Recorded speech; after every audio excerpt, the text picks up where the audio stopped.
രക്ഷയില്ല. സിറ്റി മുഴുവൻ അരിച്ചു പറിക്കും. ഇനി അന്വേഷിക്കുന്ന ഒരു സ്ഥലം പോലും ബാക്കിയില്ല. എനിക്കറിയില്ല അമ്മയോട് പോയി. ബന്ധുവീടുകൾ വല്ല ഉണ്ടെങ്കിലും അവിടെ വിളിച്ചൊന്ന് അന്വേഷിക്കുന്നത് നന്നായിരുന്നു. അമ്മയ്ക്ക് എങ്ങനെ പറയത്തക്ക ബന്ധുക്കൾ ആരുമില്ല. ഉണ്ടെങ്കിൽ തന്നെ അവരുടെ ആരുടെയും ഫോൺ നമ്പർ പോലും അറിയത്തില്ല. നീ ഒറ്റ ഒരുത്തിയല്ല പ്രശ്നം ഉണ്ടാക്കിയത്. അമ്മയ്ക്ക് ഒരു തെറ്റ് പറ്റി. അനുവാദം വാങ്ങാതെ താലിമാല പണയം വെച്ചു. അതൊന്ന് കണ്ണടച്ചിരുന്നെങ്കിൽ അമ്മ ഈ വീട്ടിൽ നിന്ന് ഇറങ്ങിപ്പോയിരുന്നു. ഇറങ്ങിപ്പോകാൻ മാത്രമുള്ള പ്രശ്നമൊന്നും ഇവിടെ ഉണ്ടായിട്ടില്ല. ഉണ്ടായിട്ടില്ലേ? എല്ലാരും മുന്നിൽ വെച്ചല്ലേ അച്ഛനമ്മ തല്ലിയത്. സഹിക്കുന്നൊരു പരിധിയില്ല. പാവമ്മ ഇപ്പൊ എവിടെയാണോ എന്തോ. എന്നെ കൊണ്ട് നടത്താൻ പറ്റുന്ന അന്വേഷണത്തിന് പരമാവധി ഞാൻ നടത്തിയിട്ടുണ്ട്. ഇനി നിങ്ങൾക്ക് എന്തെങ്കിലും ചെയ്യാൻ പറ്റുമെങ്കിൽ ചെയ്യും.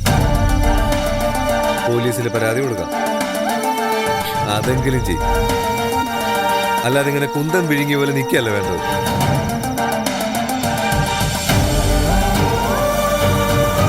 ആ പിന്നെ അമ്മയ്ക്ക് നിത്യയെ പോലൊരു അപകടം വരില്ലെന്ന് പ്രാർത്ഥിക്കും.